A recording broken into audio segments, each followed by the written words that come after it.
All right, good morning, you guys. Happy Tuesday. Okay, so PPI data just came out and it's a little bit better than expected. So the market is very receptive to good news, right? It just seems like the market just wants to run.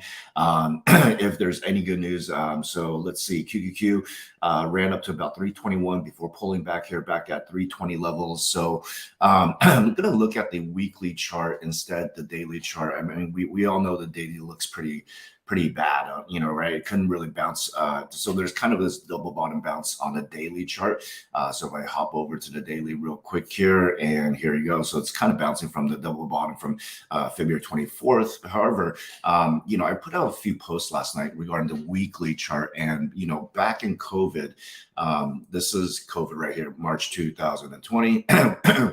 We dipped down to nearly the moving average 200 on the weekly chart. So I'm looking for if the sentiment is still pretty bearish today, then of course I think we go below 318. Finally hit about 317 yesterday, and there's a volume gap here that needs to be you need to be aware of, and there's a weekly VWAP here. So I certainly we'll see how this week plays out. Just a reminder, FOMC starts meeting today, and you'll have an announcement somewhere at 2 p.m. Tomorrow. It is expected that the Feds will raise the rate to 25 basis points. So but the market's still going to be kind of jittery, right? I mean, they certainly don't want to spook the market, so they're going to have to thread very carefully with their wording, especially Jerome Powell tomorrow. So that's QQQ. I'm going to go over to the China stocks because it's just ridiculous how much it's gone down. I mean, NIO here is hitting about $13 in the pre-market already. We played some puts yesterday.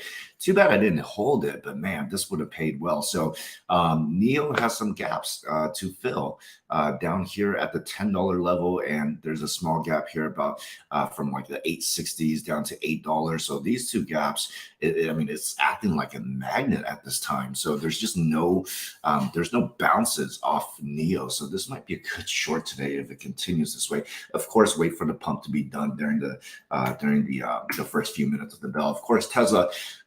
All right, Tesla bounced into 773, avoided the volume just kind of got saved by the volume shelf here.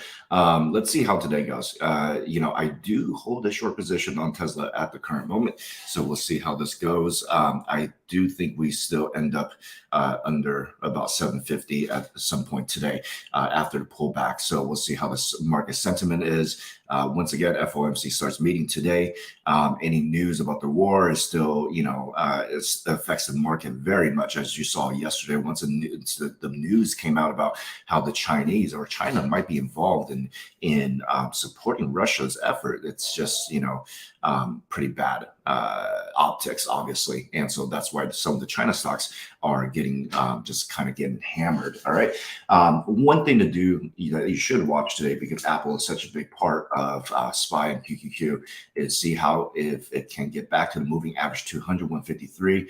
Right now, it's only up about 28 cents in the pre-market. Not much action here. So Apple could make or break the Qs and the SPYs today. So we'll see what happens there. All right, guys. So I will see you guys tomorrow, pre-market.